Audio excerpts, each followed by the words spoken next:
Today we're going to take a look at Wilfried Zaha. Welcome back to the Squawka YouTube channel. I'm Statman Dave. It's time to dive in.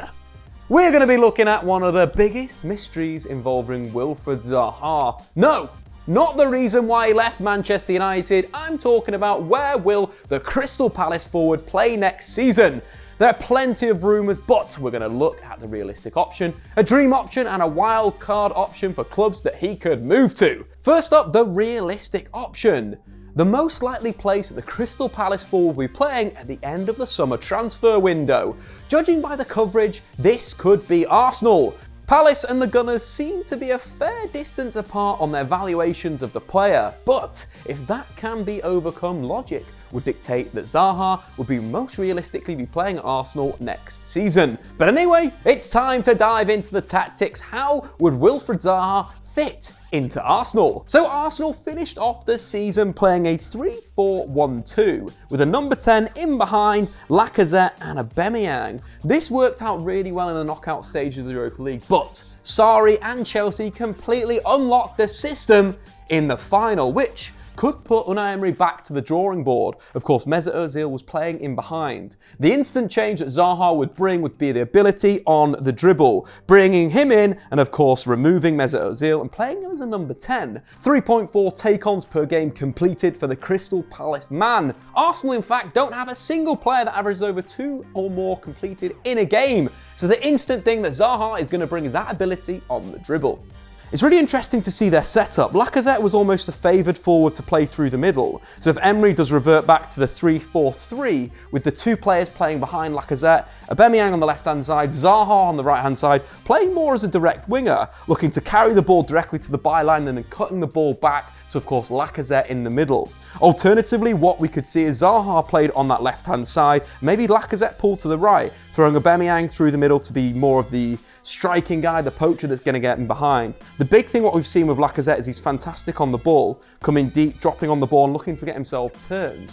He's a player that's really evolved his game. In this system, playing Zaha on that left-hand side, it's almost his natural position. It allows him to hit the byline, but also cut inside onto his stronger right foot. The one big criticism I would have of Zaha is his decision-making, especially in that final third. When this Crystal Palace forward gets into the box, into these areas in the left-hand side of the penalty area, he frequently looks to shoot at goal, when a pass or maybe looking for a teammate is the better option.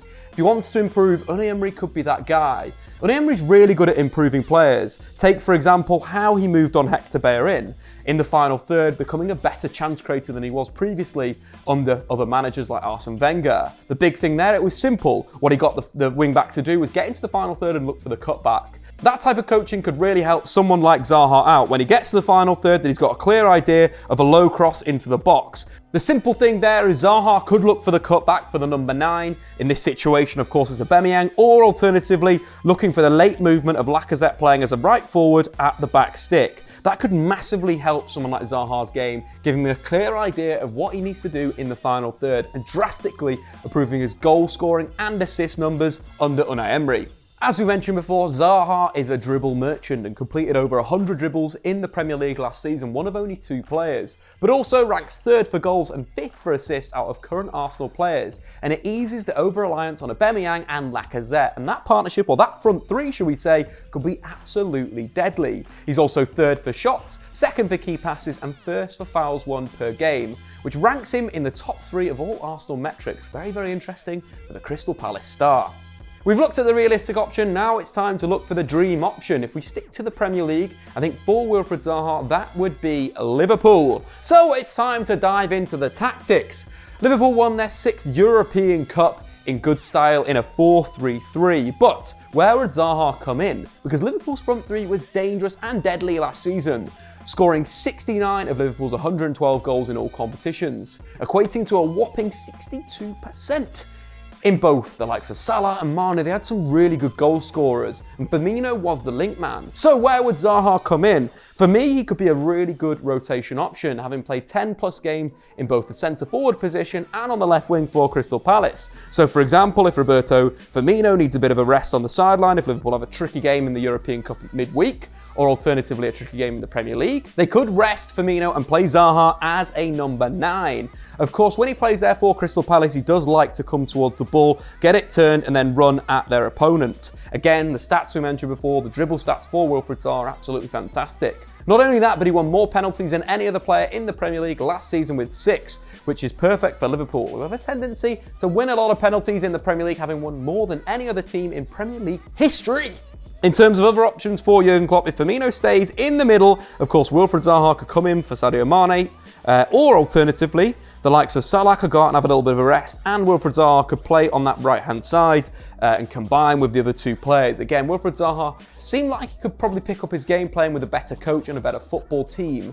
Jurgen Klopp would need to improve his decision-making, as we mentioned before. Of course, Klopp's system is something that they need to learn. The likes of Fabinho, who finished the season off in great form, it took him a while to get in the team. He had to understand where he is all around the pitch and how the zonal system works for Jurgen Klopp. Someone like Zaha would need a lot of coaching, but could play on the right, and again, could play on the left-hand side, as we previously mentioned for Crystal Palace last season, played a lot of football there. Alternatively, Liverpool could change their system. They could switch to a 4-2-3-1 and add Zaha on that left wing. How this could look in practice, for example, Fabinho could partner Jordan Henderson defensive midfield, out goes Wijnaldum and in comes Mane back into the team. Either Firmino could drop as the number 10, Salah as the number 9 and Wilfried Zaha on that left wing. The big thing here for Liverpool is as teams do face them next season, they're going to want to take points off Liverpool. Then there'll be a lot of low blocks. And with the pace of Zaha on the left wing, Mane on the right wing, and of course Salah through the middle with Firmino playing as a creative number 10, that could be deadly for Liverpool. You're thinking as well, Naby Keita could come in and partner Fabinho deep in midfield to add that bit of ball progression, which could be really good for Jurgen Klopp. Signing Wilfried Zaha would be a dream for Wilfried Zaha, but I don't think it'd be a dream for Jurgen Klopp, who said he wants to bring in squad players because he enjoys the football that they're playing at the moment. Finally, a wild card option, Mauricio Pochettino's Tottenham, and here's why. Time again to dive into the tactics. Pochettino played the 4-2-3-1 in the Champions League final, unfortunately lost. But don't worry, because we've seen some signings already for Tottenham that have been absolutely fantastic. Ndombele joining from Lyon is an inspired transfer. What a player that can not only drop deep to pick up the ball from defensive midfield, but can drive through the middle. Over 2.5 dribbles per game, 2.5 tackles, progress the ball into the final third, 9.1 times per game. This guy is an absolute phenom on the ball. Playing next to the safe option, which is Harry Winks, who was very, very poor in the Champions League final, could be really good for Spurs. But we're not really talking about Ndombele. Let's not get too excited about that. We're talking about Wilfried Zaha. He could be cover for Heung-min Son and Lucas Moura. Heung-min Son, in fact, is an interesting one. He hasn't played over 2,500 minutes in a league campaign since moving to the Premier League. So the interesting option there could be Wilfried Zaha coming in for Son as a rotation option. Again, we spoke about his ability on the dribble. And again, we're talking about another good coach in Mauricio Pochettino that could improve his game. For me, this is why it's crazy that Crystal Palace won £80 million.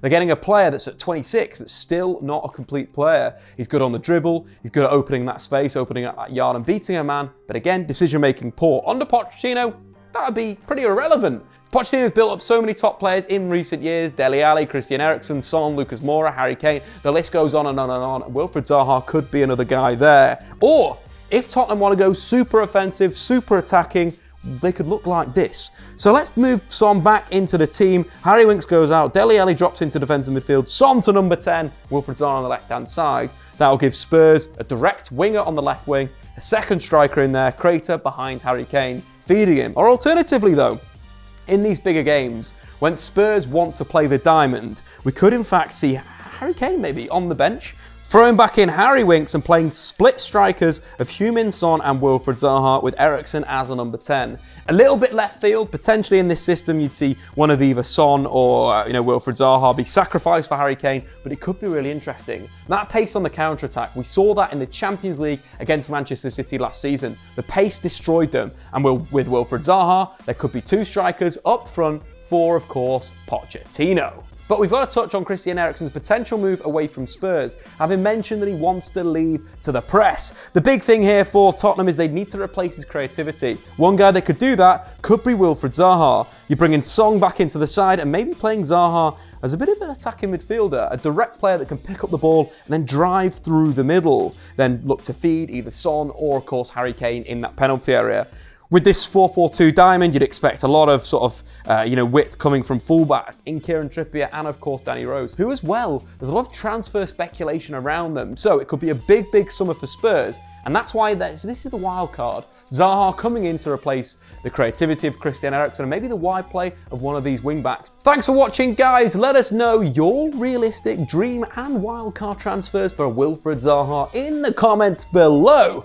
Are there any other players you'd like us to make a video like this on? Let us know again in the comments below. I'm Statman Dave. Subscribe to the Squawka YouTube channel. We've made a load of really good documentaries of loads of the Premier League clubs ahead of the new season, so make sure you check them out on the Squawka YouTube channel as well. But anyway, I've been Statman Dave. See you later.